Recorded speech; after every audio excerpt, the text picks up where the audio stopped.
What up? It's your boy, Luke for Prez, back in the mix with another video for you guys. Hope everyone's doing great out there. So today, I have some fun news to announce. Your boy got his first sync placement. As always, I'm gonna document every step of my music producer journey, going from zero to murder beats. And so I figured this would be a good video to make, so hopefully you can learn the stuff that I'm learning as I go on this path. In this video, I'm going to cover exactly what a sync placement is, how this one came about, what you can do to put yourself in a better position to get one, and of course, how much money I made from this one. So make sure to stick around to the end for that info. If you're new to the channel and you're interested in music producer marketing related videos, or just interested in my journey as a music producer, hit that subscribe.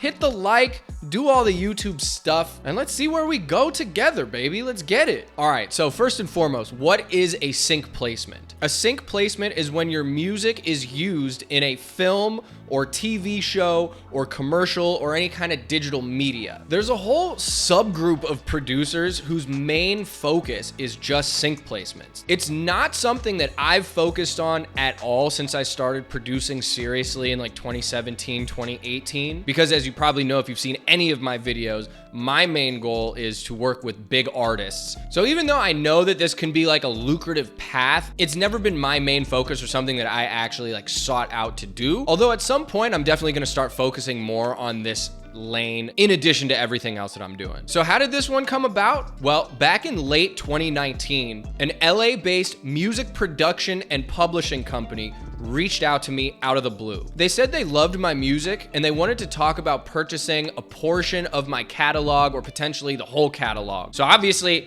I got excited. I was like, oh damn, okay, that sounds like a bag. You know what I mean?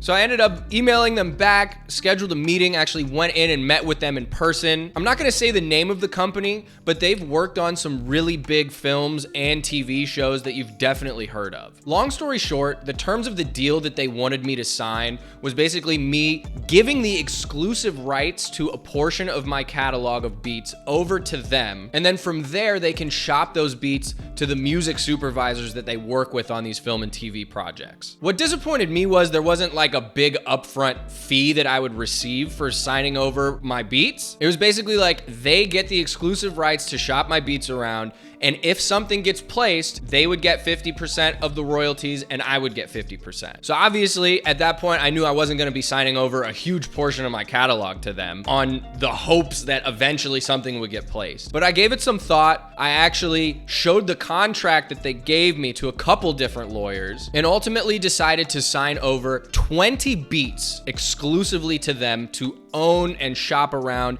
and hopefully get placed on some TV show or movie or whatever. My thought process was, look, I'm not gonna be getting these opportunities on my own. So the finder's fee of 50%, like I can live with that. Like who knows where this could potentially go. If something gets placed in like a huge movie, even 50% is probably gonna be a huge bag, right? At least that's how it was explained to me. So I had a few questions for them when deciding which beats that I would ultimately give to them. The main thing was, what's good with samples? What's good with royalty-free loops? Can I include anything with that? For samples, it was a hard no. Any song that's in existence, if you sampled it, they didn't want that. Too much legal issues. They don't want to have to pay to get the sample cleared. Makes a lot of sense. They were a little bit less sure when it came to royalty-free loops. I specifically mentioned like Looperman and Splice when I was talking to them, and they were very hesitant about that. It definitely appears as though in this whole industry, there's a really big gray area when it comes to royalty-free loops. But they were basically like, steer clear of that if at all possible. So cool. I was fine with that. But I knew I had to include only beats that were 100% composed by me.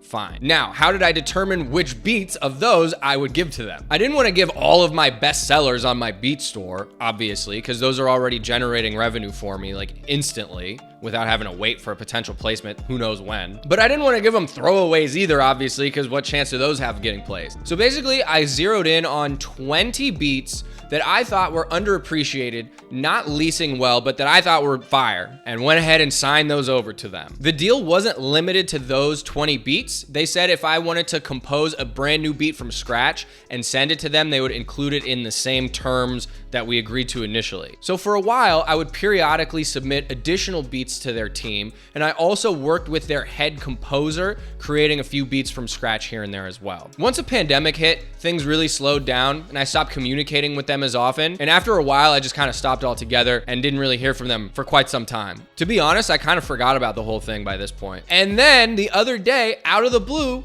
they hit me up telling me that one of my beats was placed in an Amazon Prime Spanish-speaking show called El Juego de las Llaves. Or, you know, forgive my gringo accent, but yeah. So that was crazy, right? Just totally out of the blue. And of course, they disclosed the amount that I'd be getting. And I'm sure you're all very curious to hear the figure. It was, drum roll please, about $400 for the upfront fee. And then also I'll be receiving back-end royalties at a later date. So I'm definitely not retiring off this one placement anytime soon. Truthfully, I had no idea what to expect, and I assume that the fees vary greatly depending on the size of the project and a number of other factors, probably what they can negotiate with their clients. I'm not privy to any of that. I'm also very curious to see what these back-end royalties are gonna be like. Apparently they're paid out quarterly, just like revenue from streaming and whatnot that you get from your PRO. So far it basically amounted to what I get for an exclusive sale on the low end. So, you know, it's cool, just like found money. At the end of the day, the most valuable thing to come of this is the confidence boost that it gave me. To know that my 2019 beats were capable of getting placed on a TV show, you know, like that's pretty exciting. And it makes me feel like I'm definitely on the right track and I need to just keep going, keep pushing. So yeah, the main takeaways for you guys,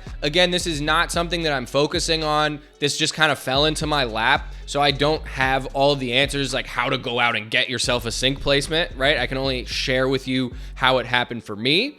But a few takeaways that I think I can share that will be useful to you guys going forward just goes back to that whole sample thing. Stay away from samples, stay away from royalty-free loops when you're shopping your beats for these sync opportunities. And also don't be afraid to experiment with these paid digital ads. Even if you don't see a return on your investment immediately, who knows who's gonna be clicking on those ads, right? So that's basically it, guys. This is just gonna be a quick video. Just wanted to give you a little update on what's going on with me. I hope this video has been helpful in some way. And yeah, that's all I got. Like and subscribe, and I'll catch you guys on the next one. Peace.